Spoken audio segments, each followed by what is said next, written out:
நாடு முழுக்க பல்வேறு குற்ற சம்பவங்கள் நடந்துட்டு தான் இருக்கு. காவல்துறையினரும் விசாரிச்சுட்டு தான் இருக்காங்க. அது மாதிரியான குற்றங்களின் தொகுப்பு தான் நிகழ்தகவல்.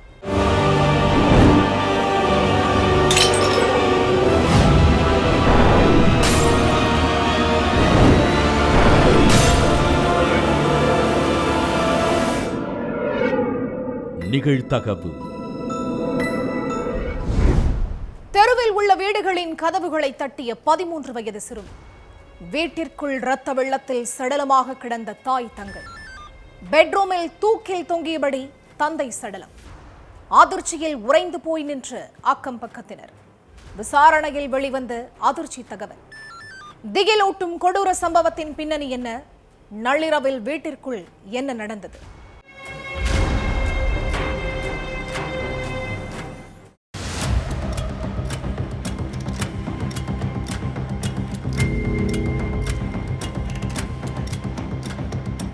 நடுராத்திரி 12 மணி. தெருவே மயான அமைதியா இருந்துச்சு. அந்த நேரத்துல 13 வயசான அப்பர்ணாங்கிற சிறுமி தெருவுல உள்ள வீடு கதவுகளை தட்டி இருக்காங்க. எல்லாரும் ஆழ்ந்த தூக்கத்துல இருந்ததுனால சிறுமி கூப்பிடுற சத்தமும் கதவு தட்டுற சத்தமும் யாருக்கும் கேட்கல. சிறுமியும் விடாம அந்த ஏரியாவுல உள்ள வீட்டு கதவுகளை மாத்தி மாத்தி தட்டிக்கிட்டே இருந்திருக்காங்க.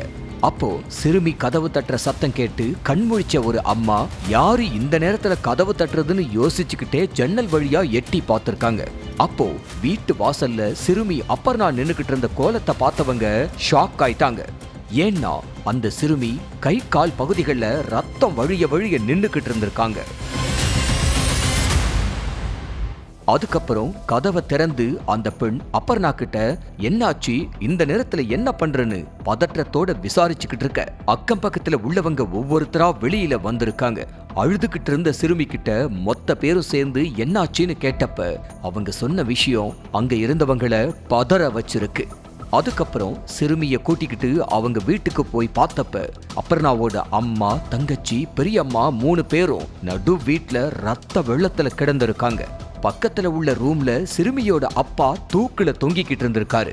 இது எல்லாத்தையும் பார்த்து குலை நடுங்கி போன மக்கள் உடனே போலீஸுக்கு இன்ஃபார்ம் பண்ணி இருக்காங்க. கொஞ்ச நேரத்துல ஸ்பாட்டுக்கு வந்த காவலர்கள் 4 பேரோட சடலத்தையும் கைப்பற்றி விசாரணையில இறங்குனாங்க.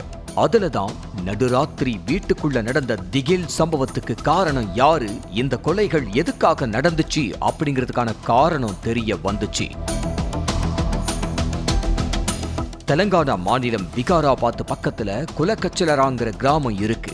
இந்த கிராமத்துல குடும்பத்தோட வாழ்ந்துட்டு வந்த யாதையா, அலிவேலு தம்பதிக்கு 2 மகள்கள். மூத்த மகள் பேருதான் அப்பர்ணா, 13 வயசு. இளைய மகள் சிவராணிக்கு 10 வயசு. மது பழக்கத்துக்கு அடிமையான யாதையா தினமும் நைட்டு மது குடிச்சிட்டு தான் வீட்டுக்கே வருவாராம். அது மட்டும் இல்லாம தலைக்கேறின மது போதையில மனைவிய போட்டு அடிக்கிறது, பிள்ளைகளை போட்டு அடிக்கிறதுன்னு அடாவடி பண்ணிக்கிட்டு இருந்திருக்காரு. யாதையாவோட குடிப்பழக்கத்தினாலேயே அவங்க வீட்டுல சந்தோஷங்கிற ஒண்ணு இல்லாமலே போயிருச்சு.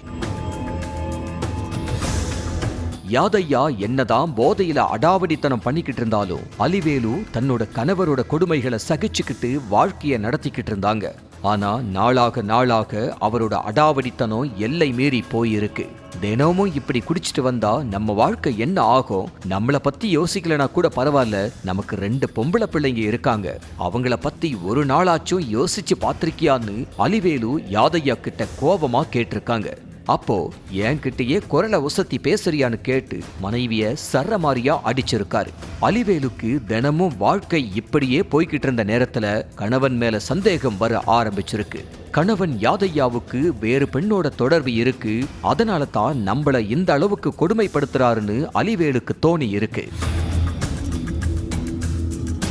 இந்த சந்தேகம் வந்த மறுநாள் போதையில இல்லாம இருந்த யாதையா கிட்ட எந்த பெண் கிட்ட பேசுற, வெளியே கிளம்பும் போது யார பார்க்க போறன்னு இப்படி ஏகப்பட்ட சந்தேக கேள்விகளை கேட்டு அலிவேலு கணவனை டார்ச்சர் பண்ண ஆரம்பிச்சதா சொல்றாங்க. நான் எந்த பெண் கிட்டையும் பேசல, நீதான் வெளி ஆண்களோட உறவை வச்சுக்கிட்டு நான் உன்னை சந்தேகப்பட்ட கூடாது அப்படிங்கிறதுக்காக என் மேல பொய்ய சுமத்தி உன்னோட கேடுகட்ட வேலையை மறைக்க பாக்குறன்னு யாதையாவும் பதிலுக்கு பேசி இருக்காரு. நாளாக நாளாக கணவன் மனைவிக்குள்ள இந்த சண்டை நீண்டுகிட்டே போகவே யாதையா கிராமத்துல உள்ள பெரியவங்க உள்ளூர் அரசியல்வாதிகளை வர வச்சு பஞ்சாயத்து பண்ணி இருக்காரு. 4 சுவத்துக்குள்ள நடந்த கணவன் மனைவி சண்டை பஞ்சாயத்து வர போயிருக்கு.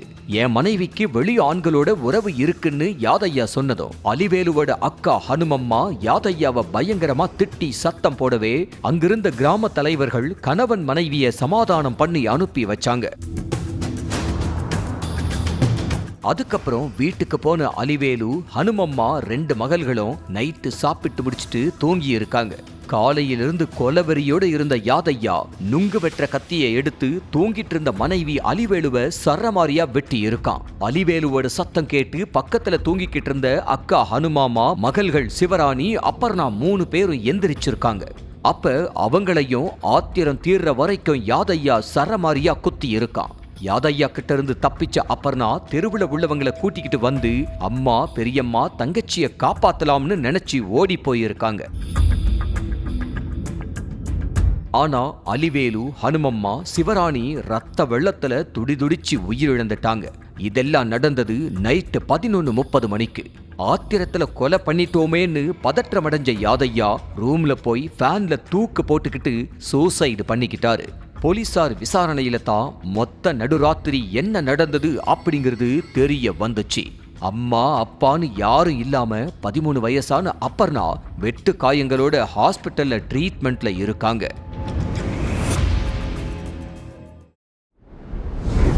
நாட்டையே உலுக்கிய மெடிக்கல் டெக்னிக் மர்டர்.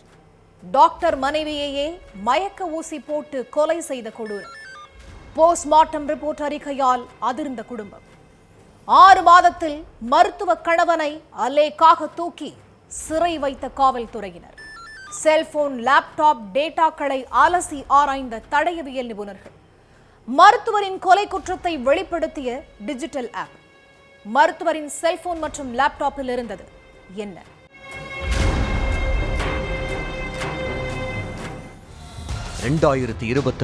மே 26 கல்யாணம். கொஞ்ச நாள்ல மனைவிக்கு உடம்பு சரியில்லாம ஆகுது. ட்ரீட்மெண்ட்ல இருந்த மனைவி திடீர்னு உயிரிழந்துடுறாங்க. அந்த பெண்ணோட மரணம் தொடர்பா 6 மாசத்துக்கு அப்புறம் அவங்க கணவன் அரெஸ்ட். கல்யாணமான ஒரே வருஷத்துல எப்படி ஏகப்பட்ட அதிர்ச்சி சம்பவங்களும் திருப்பங்களும் நடந்திருக்கிறது. அந்த 2 குடும்பங்களுக்கு மட்டுமில்ல, அதையும் தாண்டி மொத்த நாட்டு மக்கள் மத்தியிலையும் அதிர்ச்சியையும் பதற்றத்தையும் ஏற்படுத்தி இருந்துச்சு. அந்த அப்பாவி பெண்ணுக்கு தெரியாமலேயே அவங்கள கொஞ்சம் கொஞ்சமா சாகடிச்சு கொலை பண்ண கொடூர கணவனோட வில்லத்தனம் ஒவ்வொன்னா வெளியே வந்து ஷாக்காக வச்சிருக்கு. கர்நாடகா மாநிலம் பெங்களூர்ல உள்ள விக்டோரியா மருத்துவமனையில அறுவை சிகிச்சை ஸ்பெஷலிஸ்ட் டாக்டரா இருந்தவன் தான் மகேந்திரா. அதே ஹாஸ்பிட்டல்ல ஸ்கின் டாக்டரா வேலை பார்த்துட்டு இருந்த கிருத்திகாவை காதலிச்சு கடந்த 2024 மே 26 கல்யாணம் பண்ணிக்கிட்டான். கல்யாணம் முடிஞ்ச சில நாட்கள் மட்டும் கிருத்திகாவை சந்தோஷமா பார்த்துக்கிட்ட மகேந்திரா அதுக்கப்புறம் அவங்க மேல எரிஞ்சு விழுந்திருக்கான். அதுக்கு காரணம் கிருத்திகாவுக்கு உடம்பு சரியில்லாம போனது. ரத்த அழுத்தமோ அஜீரண பிரச்சனையும் இருக்கிறத மறைச்சி கிருத்திகாவை தனக்கு கல்யாணம் பண்ணி கொடுத்துட்டாங்களே அப்படிங்கிற கோபம் மகேந்திராவுக்கு வந்திருக்கு. அதனால வேற கல்யாணம் பண்ணிக்க முடிவெடுத்திருக்கான் மகேந்திரா. ஆனா மனைவி உயிரோட இருக்கும் போது எப்படி இன்னொரு கல்யாணம் பண்றதுன்னு யோசிச்ச மகேந்திரா தன்னோட மருத்துவ அறிவை யூஸ் பண்ணி மனைவி கிருத்திகாவோட கதையை முடிக்க ஸ்டெப் பை ஸ்டெப்பா யோசிச்சு பக்காவா பிளான் போட்டிருக்கான். உடல்நிலை பாதிக்கப்பட்டு மாரத்தஹள்ளியில் உள்ள தன்னோட அப்பா வீட்டுல தங்கி ட்ரீட்மெண்ட் எடுத்துட்டு இருந்த மனைவி கிருத்திகாவை மகேந்திரா தினமும் போய் கவனிச்சுட்டு வர்ற மாதிரி ஆக்டிங் போட்டிருக்கான். தானே தன்னோட மனைவிக்கு சிகிச்சை அளிக்கிறதா சொல்லி அவங்களுக்கு தடை செய்யப்பட்ட மயக்க மருந்த அடிக்கடி கொடுத்திருக்கான். அந்த மயக்க மருந்த கொடுத்ததும் கிருத்திகாவோட உடல்ல இருக்கிற உறுப்புகள் எல்லாமே கொஞ்சம் கொஞ்சமா செயலிழந்து உயிரிழந்துட்டாங்க. மகேந்திரா மனைவிய கொன்னது தெரியக்கூடாது அப்படிங்கிறதுக்காக அழுது ஆக்டிங் போட்டிருக்கான். ஆனா அந்த ஆக்டிங் எல்லாம் கிருத்திகாவோட அக்கா நிகிதா நம்பல. அதனால மகேந்திரா மேல தனக்கு சந்தேகம் இருக்கிறதா போலீஸ்ல கம்ப்ளைண்ட் பண்ணாங்க. அதே நேரத்துல கிருத்திகாவோட போஸ்ட்மார்ட்டம் ரிப்போர்ட்டும் வந்துச்சு. அதுல கிருத்திகாவுக்கு தடை செய்யப்பட்ட மயக்க மருந்த அளவுக்கு அதிகமா கொடுத்து கொண்டு இருக்காங்க அப்படிங்கறத தெள்ள தெளிவா குறிப்பிட்டிருந்துச்சு. அதோட மகேந்திராவோட குடும்பமே ஒரு ஃப்ராடு குடும்பம்னோ, அவரோட அண்ணன் நாகேந்திர ரெட்டி மேல பல மோசடி வழக்குகள் இருக்கிறதாவும், அதே மாதிரி மகேந்திராவுக்கு நிறைய பெண்களோட தொடர்பு இருக்கிறதாவும் விசாரணையில தெரிய வந்துச்சு. கடந்த 6 மாசத்துக்கு அப்புறம் முறையான எவிடன்ஸ கலெக்ட் பண்ண போலீஸ் ட்ரீட்மெண்ட்ங்கிற பேர்ல மனைவிய அணுவா சாகடிச்சு கொலை செஞ்ச மகேந்திராவை அரெஸ்ட் பண்ணி தொடர்ந்து விசாரணை நடத்திட்டு இருக்காங்க. அதுல தடயவியல் நிபுணர்கள் மகேந்திராவோட செல்போன், லேப்டாப்பை கைப்பற்றி ஆய்வு பண்ணதுல அவனோட வில்லத்தனம் ஒவ்வொன்னா வெளியில வந்து அதிர வச்சிருக்கு. ஈவு இரக்கமே இல்லாம காதலிச்சு கல்யாணம் பண்ண கிருத்திகாவை பிளான் பண்ணி கொலை பண்ண குற்ற உணர்ச்சி கொஞ்சம் கூட இல்லாம மறுநாளே 4-5 பொண்ணுங்களுக்கு மெசேஜ் அனுப்பி காதல் பிச்சை கேட்டிருக்கான் அந்த கொடூரன். கிருத்திகாவை கல்யாணம் பண்ணதுக்கு அப்புறம் மகேந்திராவோட ரிலேஷன்ஷிப்ல இருந்த பொண்ணுங்க அவன்கிட்ட பேசுறத ஸ்டாப் பண்ணிட்டாங்க. அவங்க எல்லாரையும் தாம் பக்கம் கொண்டு வர்றதுக்காகவும் பழைய மாதிரி ரிலேஷன்ஷிப்ல இருக்கிறதுக்காகவும் மெசேஜ் பண்ணி இருக்கான். அதாவது ஹாஸ்பிட்டல்ல தன்னோட வேலை பார்த்த பொண்ணு, தெரிஞ்ச பொண்ணுங்கன்னு 4-5 பேருக்கு போன்பே, வாட்ஸ்அப், இன்ஸ்டா, டெலிகிராம்னு இப்படி எல்லாத்துலயும் மெசேஜ் பண்ணி இருக்கான். என் மனைவிய உனக்காகத்தான் கொலை செஞ்சேன், ப்ளீஸ் என்ன கல்யாணம் பண்ணிக்கோன்னு ஒவ்வொரு பொண்ணுக்கும் மகேந்திரா மெசேஜ் அனுப்பி இருக்கான். அந்த மெசேஜை பார்த்த பெண்களும் அவனை பிளாக் பண்ணி இருக்காங்க. இதே மாதிரி 2023ல மும்பையை சேர்ந்த பொண்ணு கூட மகேந்திரா தொடர்புல இருந்ததும் கல்யாணத்துக்கு அப்புறம் அந்த பெண்ணை தனிமையில சந்திச்சு என்ன கல்யாணம் பண்ணிக்கோன்னு கேட்டு டார்ச்சர் பண்ணதும் தெரிய வந்திருக்கு. என் மனைவி கிருத்திகா சீக்கிரம் செத்து போயிடுவான்னு ஜோசியர் ஒருத்தர் சொல்லி இருக்காரு. என் லவ் உனக்கானது மட்டும்தான், கிருத்திகா கூடிய சீக்கிரம் செத்துடுவா, நீ என்ன கல்யாணம் பண்ணிக்கோன்னு மனைவி உயிரோட இருக்கும் போதே அந்த பொண்ணுக்கு மகேந்திரா மெசேஜ் பண்ணதும் தெரிய வந்திருக்கு. இந்த டேட்டாக்களை அடிப்படையா வச்சு மகேந்திராவோட மொத்த கிரைம் ஹிஸ்டரியையும் அதிகாரிகள் தோண்டி துருவிட்டு இருக்காங்க. விடிந்தும் விடியாமலும் மனைவியை கண்மூடித்தனமாக அடித்த பெயிண்டர். காது மற்றும் மூக்கில் இருந்து அதிக ரத்தம் வெளியேறி உயிரிழந்த மனைவி உயிரிழந்ததும் வீட்டிலிருந்து எஸ்கேப் ஆன கணவன். கட்டிய மனைவியை கணவன் அடித்து கொலை செய்தது ஏன்? கொலைக்கான காரணம் என்ன? தப்பி ஓடிய கணவன் பிடிபட்டாரா?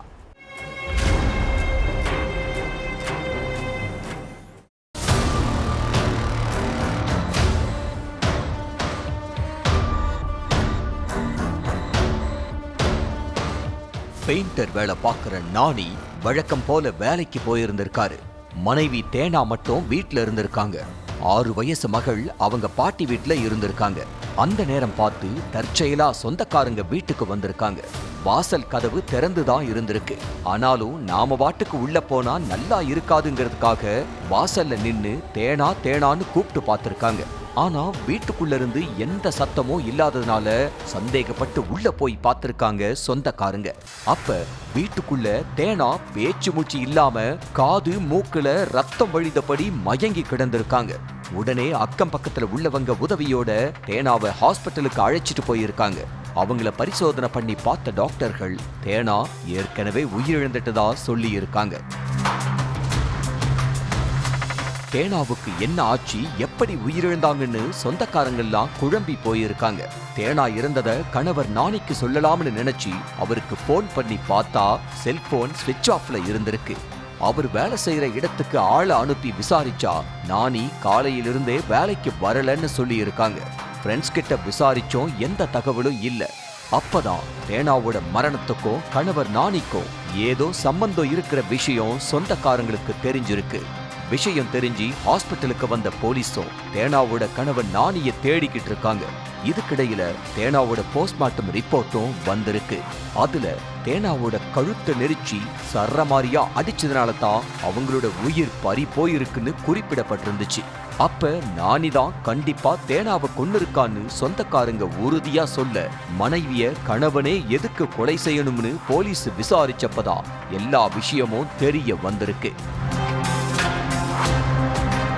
புதுச்சேரி ஏனாம்ல உள்ள பல்லா தெருவை சேர்ந்த 30 வயசான நானிக்கும் 26 வயசான தேனாவுக்கும் கல்யாணமாகி 7 வயசுல ஒரு மகள் இருக்காங்க. பெயிண்டர் வேலைக்கு போய் குடும்பத்தை கவனிச்சுக்கிட்டு வந்திருக்காரு நானி. நல்லபடியா போயிட்டு இருந்த இவங்க வாழ்க்கையில செல்போனால மிகப்பெரிய பிரச்சனை வந்திருக்கு. தேனா எப்ப பார்த்தாலும் செல்போனும் கையுமாவே இருந்ததா சொல்லப்படுது. புருஷன் பிள்ளைகளை கூட சரியா கவனிக்காம காலையிலிருந்து நைட்டு வரைக்கும் செல்போன்ல பேசிட்டே இருந்திருக்காங்க. இல்லன்னா மெசேஜ் பண்ணிட்டு இருந்திருக்காங்க. இது கணவன் நானிக்கு கோவத்தை உண்டாக்கி இருக்கு. நானி பலமுறை சத்தம் போட்டிருக்காரு. ஆனாலும் தேனா அதை கண்டுக்காம இருந்திருக்காங்க. அதிலிருந்து மது போதைக்கு அடிமையான நானி தினமும் மது குடிச்சிட்டு வந்து மனைவி மகளை போட்டு அடிச்சு துன்புறுத்திட்டு இருந்திருக்காரு. அப்பப்ப சின்ன சின்ன சண்டையா ஏற்பட்டிருந்தது ஒரு நாள் மிகப்பெரிய பூதாகரமா வெடிச்சிருக்கு. சம்பவத்தன்னைக்கு காலையில நானி வேலைக்கு கிளம்பிட்டு இருந்தப்ப தேனா கணவனை கவனிக்காம போனே கதின்னு இருந்ததா சொல்லப்படுது. செல்போன்ல அப்படி என்னதான் இருக்கு, யாருக்கு மெசேஜ் பண்ணிட்டு இருக்க, அதை என்கிட்ட கொடுன்னு கணவன் கேட்க அது ஒண்ணுமில்லைன்னு சொல்லி தேனா மழுப்பி இருக்காங்க. அப்ப 2 பேருக்கு இடையில பயங்கர வாக்குவாதம் ஏற்பட்டிருக்கு. திடீர்னு ஆவேசம் அடைஞ்ச நானி மனைவி கழுத்தை நெரிச்சி சர்றமாரியா அடிச்சதுல தேனாவுக்கு மூக்கு காதிலிருந்து ரத்தம் வந்து கொஞ்ச நேரத்திலேயே துடிதுடிச்சு இறந்து போயிருக்காங்க. தேனா இறந்துட்டாங்கன்னு தெரிஞ்சதும் பயத்திலையும் பதற்றத்திலையும் நானி அங்கிருந்து தப்பிச்சு ஓடி போயிட்டான். அடுத்து கொலை வழக்கு பதிவு பண்ண போலீஸ் மனைவிய கொலை செஞ்சுட்டு தலைமறைவா இருக்கிற நானிய ஸ்பெஷல் டீம் அமைச்சு தீவிரமா தேடிக்கிட்டு இருக்காங்க.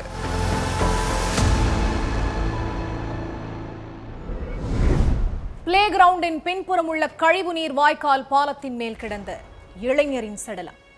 ஒரு செல்போனை கைப்பற்றி போலீசார் விசாரணை மேற்கொண்டதில் வெளியான பல அதிர்ச்சி தகவல்கள். 14 மணி நேரம் சடலத்தை வீட்டிற்குள் மறைத்து வைத்து அதிகாலையில் பாலத்தில் வீசிச் சென்ற கொலையாளிகள். இளைஞரை கொலை செய்தது யார்? எதற்காக கொலை நடந்தது? கொலையாளிகள் சிக்கினார்களா?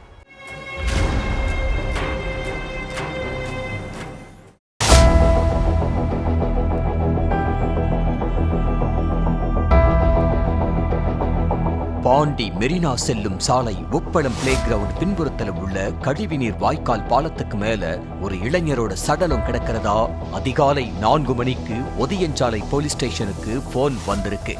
அடுத்து அங்கு வந்த போலீசார் தலையில அரிவாளால வெட்டப்பட்டு உயிரிழந்து கிடந்த அந்த இளைஞரோட சடலத்தை மீட்டு கதிர்காமம் கவர்மெண்ட் ஹாஸ்பிட்டலுக்கு போஸ்ட்மார்ட்டத்துக்காக அனுப்பி வச்சிருக்காங்க. அடுத்து தடயவியல் நிபுணர்கள் மற்றும் மோப்பனாய் ரோஜரை வரவழைச்சி தடயங்களை சேகரிச்சிருக்காங்க. அப்போ சடலம் கிடந்த இடத்துல இளைஞரோட செல்போன் கிடந்திருக்கு. அதை வச்சு விசாரணையில இறங்குனதுல உயிரிழந்து கிடந்தது புதுச்சேரி உழவர்கரை பஜனை மடத்து வீதியைச் சேர்ந்த 24 வயசான இளைஞர் சந்துருங்கிறது தெரிய வந்திருக்கு. அடுத்து அந்த இளைஞரோட செல்போன் கால் ஹிஸ்டரியை செக் பண்ணி இருக்காங்க போலீசார். அதுல கடைசியா பேசினது யாருன்னு பார்த்தப்ப முருங்கம்பாக்கத்தை சேர்ந்த வெங்கடேசன் தான் சந்துரு கிட்ட பேசி இருக்கிறது தெரிய வந்துச்சு. அதே மாதிரி வெங்கடேசனோட மனைவி கிட்டையும் சந்துரு அடிக்கடி பேசி இருக்கிறதும் SMS அனுப்பி இருக்கிறதும் தெரிஞ்சது. அதனால சந்துருவோட வீட்டுக்கு போயிருக்காங்க போலீசார். அங்க சந்துரு இல்லாததுனால அவரோட மனைவி கிட்ட விசாரணை நடத்தி இருக்காங்க. அதுலதான் சந்துருவை கொலை பண்ணது யாரு, எதுக்காக கொலை நடந்துச்சுன்னு தெரிய வந்துச்சு. சந்துருவும் வெங்கடேசனும் நைனார் மண்டபத்தில் உள்ள ஒரு இறைச்சி கடையில கோழி லோடுகளை ஏற்றி இறக்கும் லோடுமேனா வேலை செஞ்சுக்கிட்டு இருந்திருக்காங்க. அதனால 2 பேரும் நண்பர்களா பழகிட்டு இருந்திருக்காங்க. வம்பாக்கீரபாளையத்தில் உள்ள தன்னோட மனைவி வீட்டுல தான் கடந்த 3 வருஷமா தங்கி இருக்காரு வெங்கடேசன். நண்பர் அப்படிங்கிற முறையில வெங்கடேசனை பார்க்க அடிக்கடி வீட்டுக்கு வந்த சந்துரு அவரோட மனைவி கிட்ட நெருங்கி பழக ஆரம்பிச்சிருக்காரு. வெங்கடேசனோட மனைவிக்கு தினமும் போன் பண்றது SMS பண்றதுன்னு இருந்திருக்காரு சந்துரு. ஒரு நாள் மனைவியோட செல்போனை யதார்த்தமா பார்த்த வெங்கடேசனுக்கு நண்பன் அனுப்பின SMSகள் கண்ணுல பட்டிருக்கு. அதனால அதிர்ச்சியான வெங்கடேசன் தன்னோட மனைவிய கண்டிச்சதோட நண்பரையும் எச்சரிச்சிருக்காரு. கணவன் கண்டிச்சதிலிருந்து சந்துரு கிட்ட பேசுறதையே முழுமையா நிறுத்திட்டாங்க வெங்கடேசனோட மனைவி. ஆனா சந்துரு போன் பண்றதையோ SMS பண்றதையோ நிறுத்தல. அப்படித்தான் சம்பவம் நடக்கிறதுக்கு 2 நாளைக்கு முன்னாடி நண்பனோட மனைவியின் அழகை வர்ணிச்சு வாட்ஸ்அப்ல SMS அனுப்பின சந்துரு அவனை விட்டுட்டு வந்துரு, நாம சேர்ந்து வாழலாம்னு சொல்லி இருக்காரு. அதை பார்த்த வெங்கடேசன் இனிமேலும் இவனை விடக்கூடாதுன்னு கடுப்பாயி கொலை செய்ய திட்டம் போட்டிருக்காரு. அந்த திட்டப்படி சந்துருவுக்கு போன் பண்ணி இருக்காரு வெங்கடேசன். மச்சான், என் மனைவி திருச்செந்தூர் கோயிலுக்கு போயிட்டா, வீட்டுல நான் மட்டும்தான் இருக்கேன், நீ வா, நாம சேர்ந்து மது குடிக்கலாம்னு கூப்பிட்டு இருக்காரு வெங்கடேசன். ஏற்கனவே இருக்கிற பிரச்சனைய மறந்த சந்துரு நண்பன் கூப்பிட்டதும் அவங்க வீட்டுக்கு போயிருக்காரு. சொன்ன மாதிரியே வீட்ல வெங்கடேசனோட மனைவி இல்ல. ஆனா வெங்கடேசன் கூட சரண், ராஜேஷ்னு 2 இளைஞர்கள் இருந்திருக்காங்க. ஃப்ரிட்ஜில் இருந்து மதுவை எடுத்து 4 பேரும் சேர்ந்து குடிச்சிருக்காங்க. அதுல சந்துருவுக்கு மட்டும் அதிக மதுவை ஊத்தி கொடுத்து குடிக்க வச்சிருக்காரு வெங்கடேசன். அதுக்கப்புறம் நம்பி வீட்டுக்குள்ள விட்டா என் மனைவி கிட்டயே உன் வேலைய காட்டுறியான்னு கத்திக்கிட்டே சந்துருவ வெங்கடேசன் அடிச்சு கீழே தள்ளி அரிவாளால வெட்டி இருக்கான். கூட இருந்த நண்பர்களும் சேர்ந்து சந்துருவ வெட்டி கொலை செஞ்சிருக்காங்க. மதியம் 2 மணிக்கு கொலை செஞ்சதால சடலத்தை வீட்டுக்குள்ளேயே மறைச்சி வச்சிருக்காங்க. அடுத்து வீட்டு சுவர்ல திரிச்சிருந்த ரத்த கரைய கழுவி பிணையில் ஊத்தி சுத்தம் பண்ணின 3 பேரும் கதவை அடைச்சிட்டு வேல்ராம்பட்டி ஏரிக்கரைக்கு போய் மது குடிச்சிருக்காங்க. கிட்டத்தட்ட 14 மணி நேரம் சடலத்தை வீட்டுக்குள்ளேயே பதுக்கி வச்சிருந்த 3 பேரும் நடுராத்திரி தான் வீட்டுக்கு வந்திருக்காங்க. அடுத்து அதிகாலை 4 மணிக்கு உப்பளம் பிளே கிரவுண்ட் பின்புறம் உள்ள கழிவுநீர் வாய்க்கால் பாலத்துக்கு மேல சந்துருவோட சடலத்தை வீசிட்டு தப்பி ஓடிட்டாங்க. அதுக்கப்புறம் தகவல் தெரிஞ்சு அங்க வந்த போலீஸ் செல்போனை கைப்பற்றி விசாரணை நடத்தினப்பதான் எல்லா உண்மையுமே தெரிய வந்துச்சு. இதுக்கு மத்தியில தலைமறைவா இருந்த வெங்கடேசன், சரண், ராஜேஷ் 3 பேரும் புதுச்சேரி பக்கம் சுத்துறதா தகவல் கிடைச்சிருக்கு. உடனே அங்க போன போலீசார் 3 பேரையும் சுத்தி வளைச்சு கைது பண்ணி சிறையில அடைச்சிருக்காங்க. பலரை மிரட்டி பணம், நகை மற்றும் பைக்குகளை திருடிய இளைஞர்கள். கொள்ளையடித்த பணத்தில் கொடைக்கானலுக்கு ஜாலி ட்ரிப். தமிழகம் மற்றும் கேரளாவில் உள்ள பல்வேறு காவல் நிலையங்களில் இளைஞர்கள் மீது வழக்கு பதிவு. சிறைக்குள்ளிருந்தாலும் எந்நேரமும் திருட்டு பிளான் தான்.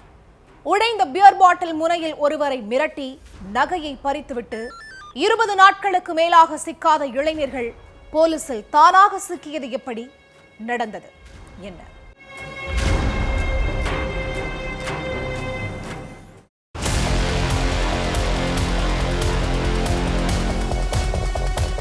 வழக்கம் போல வாகன சோதனையில் ஈடுபட்டிருந்திருக்காங்க போலீசார்.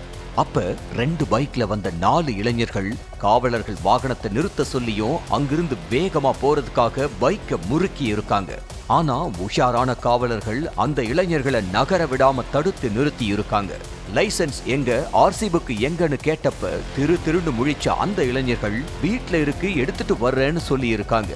அப்போ அந்த இளைஞர்கள் முகத்துல ஒருவித படபடப்ப பார்த்த காவலர்கள் காவல் நிலையத்துக்கு அழைச்சிட்டு போய் விசாரணை நடத்தி இருக்காங்க.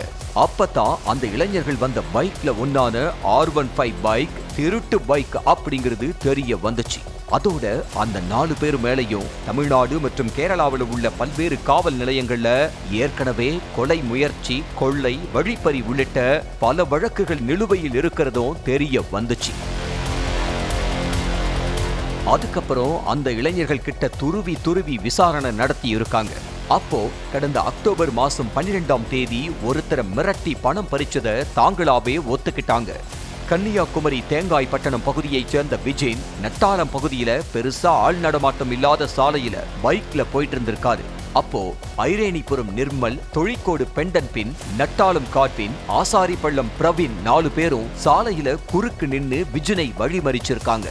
பீர் பாட்டில உடைச்சி கையில வச்சிருந்த 4 பேரும் கழுத்துல அணிஞ்சிருக்கிற செயின், மோதிரம், கை செயின் எல்லாத்தையும் நீங்களா கழட்டி கொடுத்துட்டா உசுறு மிஞ்சோம், இல்லன்னா கொலை பண்ணிட்டு எல்லாத்தையும் எடுத்து போவோம்னு மிரட்டி இருக்காங்க.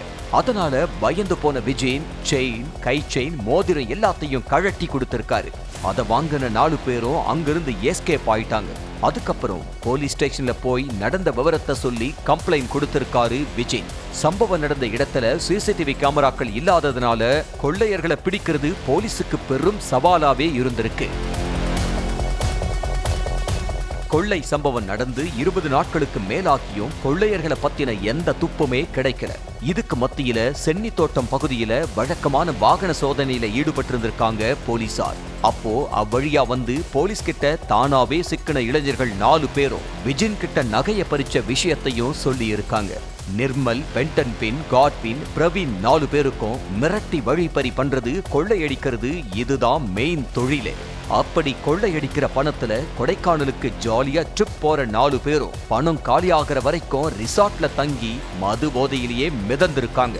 அடுத்து மறுபடியும் ஊர் பக்கம் வர்ற இளைஞர்கள், ஆளில்லாத சாலைகள்ல பைக்ல வர்ற ஆண்கள், தனியா நடந்து போற மூதாட்டிகள் பெண்களை மிரட்டி நகைய பறிக்கிறது, அந்த நகையை வித்து பணமாக்கி மறுபடியும் ஜாலியா ஊர் சுத்துறதுன்னு இருந்திருக்காங்க.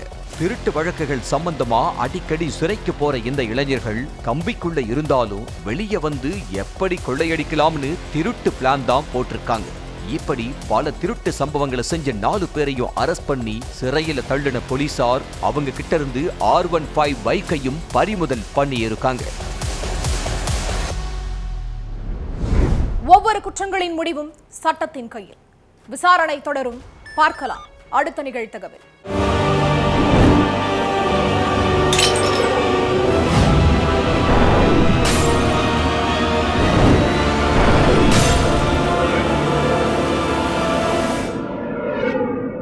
நிகழ்தகவு.